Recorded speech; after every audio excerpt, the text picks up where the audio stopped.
Hi, this is Matt. Welcome to Unbearable 73. So I was, actually working my day job and while catching up on some news in the background, some YouTube videos and searches and whatnot. And this character of Adar comes up in one of them. And now we learned back in, I believe this was February, that this Joseph Marley, Joseph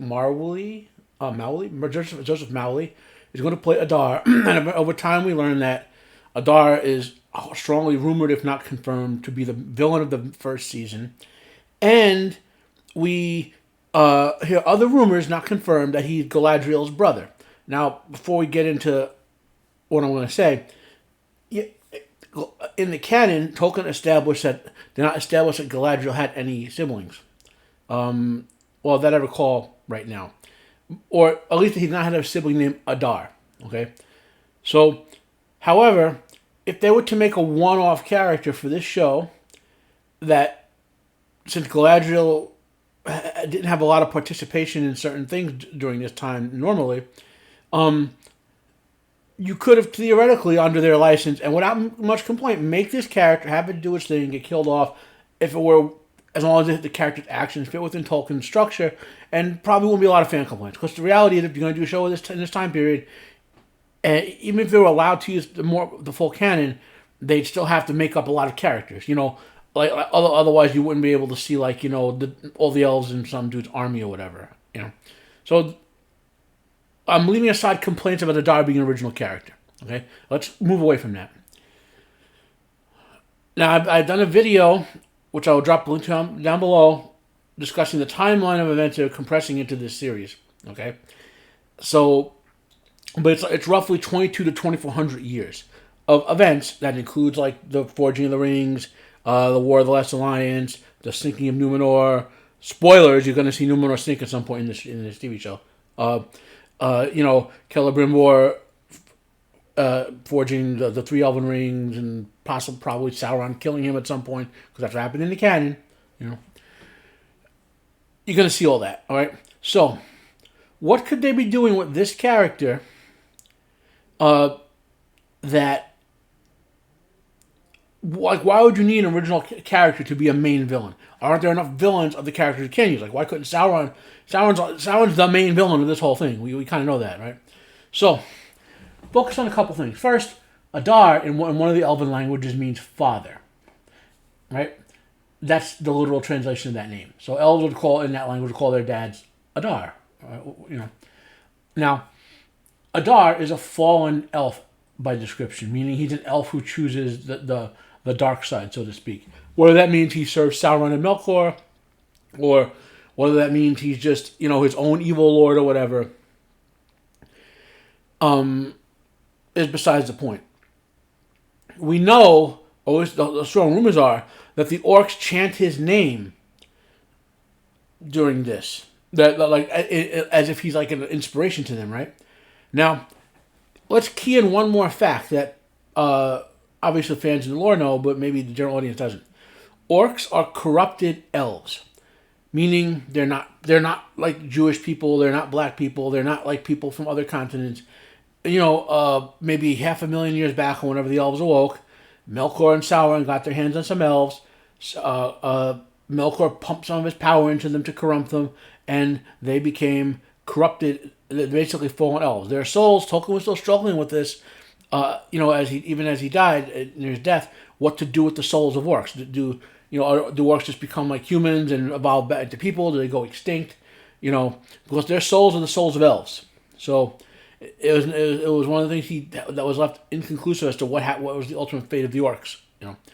Now, my take has always been that once the orcs die off, since Melkor and Sauron are gone, their souls start going to the halls of Mandos and reincarnating as elves, and they get to experience healing and whatnot. Okay, being destroyed by Melkor, basically. Okay, so that's besides the point. Focus on the fact that orcs are corrupted elves, right? Now, next point. We know they're going SJW woke with this, but they've said it outright themselves, with some of the characters they've created, with some of the roles that they've depicted, right? So, and I want to be very clear about this. They're going to do this with the good guys and the bad guys. We've seen this in everything else. that they've ever done. The only muhaha uncorruptible bad guys in SJW ranks are like basically people of a certain physical description and who have a certain political viewpoint who refuse to admit that they're guilty of all the sins of mankind. Okay, that's all I'm going to say there. So, Adar, I'm pretty sure that Adar is going to be a fallen elf who is fighting for orc rights because the orcs somehow know or remember there were fallen elves.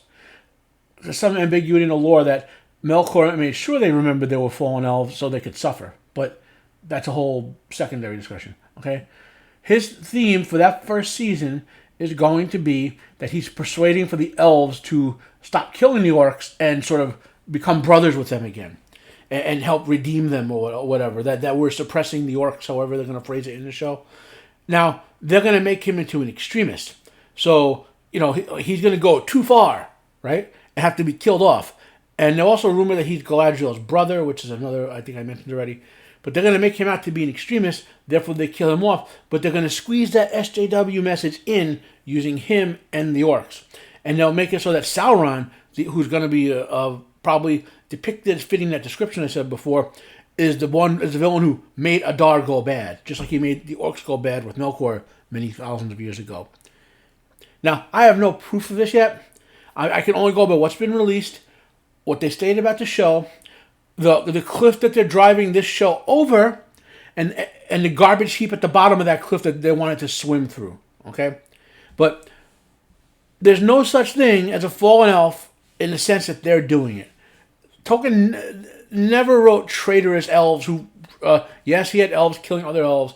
Noldor did the kinslaying 3 times, but ultimately at the end, the Noldor forswore the vows of Fëanor and went back to started to go back to the Undying Lands and heal from the damage and all that. Okay, it's patently obvious. Again, call this a prediction, call this an instinct. Patently obvious. This Adar is going to be a social justice activist for orcs. That's the way they're going to depict him, and they're just going to depict him as an extremist, meaning he goes too far. Just like they did with that one character in Captain America and the Winter Soldier, where she had the right message, but she went too far by blowing things up and killing people. That's what they're going to do with this guy. So we'll wait and see. Just want to do a quick video. Once I realize this, put it out there. Let's see what people think. My name is Matt. This has been on Rebel 73. Hope you're having a nice day. I certainly am, pounding my way through database files, trying to reconcile things.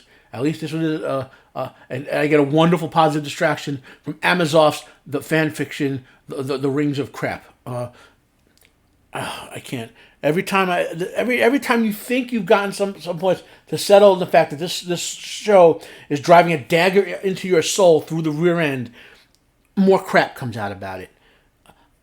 Oh. Anyway, hope you're having a better day than I am. Hopefully this video will enlighten you. If you disagree with me, comment down below if you agree. If you can find evidence one way or the other, give it to me. Because I'm going to be following up with this and other stuff as we get closer to this abomination that's emerging from the hells of Amazoff's fire pits in September.